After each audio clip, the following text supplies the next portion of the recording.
Ah? 8 kilos na bagoong. Tapos tapos asukal din. Mantika. Ayan ang binili namin. Hindi ko na siya matulungan magbitbit. Kasi mabigat. Hindi naman pwedeng paghiwa-hiwalayin yun. Isang supot na bagoong yun eh. Isang buong 8 kilos. Akit ka ulit mamaya. Maglilinis ng sasakyan. Huwag mo nang linisan. Bukas ang uwi natin, di ba? Kaya mo nang ganun. Kaysa magpapagod ka pa. Bukas, bago tayo umalis, yun, walisan mo na lang. Walisan na lang.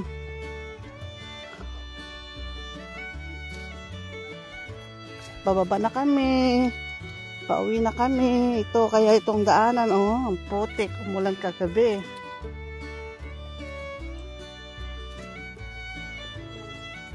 Kaya lumagkit uli yung daanan. Ang putik. Lolo, magpahinga ka muna dyan. Station. Pababa.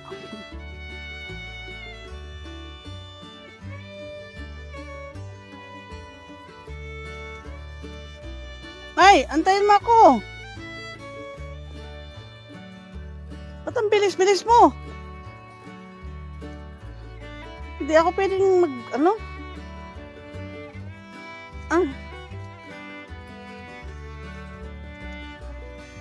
hindi pwedeng mabilis dito. May slide ako nito. Mabibidyo ko pa yung pagkasalampak ko dito. Okay? Hindi wow. Noong nakaraang pagbaba namin dito na-slide ako. Dahil tuyo nga yung banda rito. Tuyo ito. Pag tuyo itong lupa na to, pag napakan mo, mai-slide ka.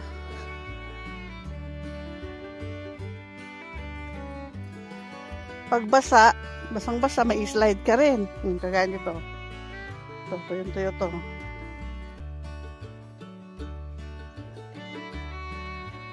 Umulan kagabi pero sandali lang naman yung ulan niya.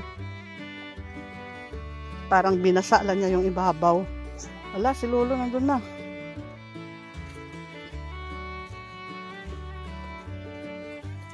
Uwi na kasi kami bukas. May mga order ng bagoong. Di ba nag-post ako ng pinost ko yung order na kayo ng bagoong. Ayan, may nag-order nga. Ito, magluluto kami ng bagoong ngayon. Para bukas, pag uwi namin, edi luto na. May mga bote naman dyan, garapon. Inuwi ko yung mga garapon ko Mga new bottles. Ayan, si Lolo, nandun na, nakatawid na. Kawawa naman si Lolo. Ang lakas niya Wow! Itong waig na to. Dito kami dati nagtatampisaw o naglalaro o naliligo. Gagawa ng balon, kunwari.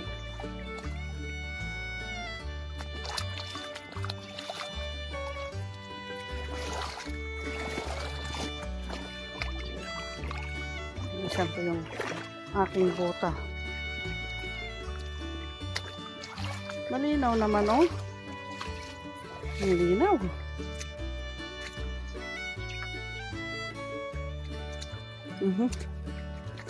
Bilisan ko at si Lolo magagalit na yun.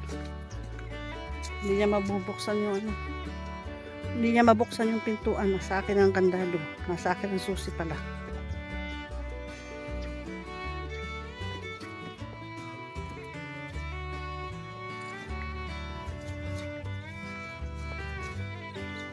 Di naka-exercise ako.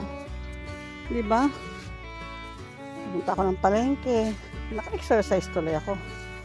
Ah. Aray ko. Ang hirap isa itong gate nila.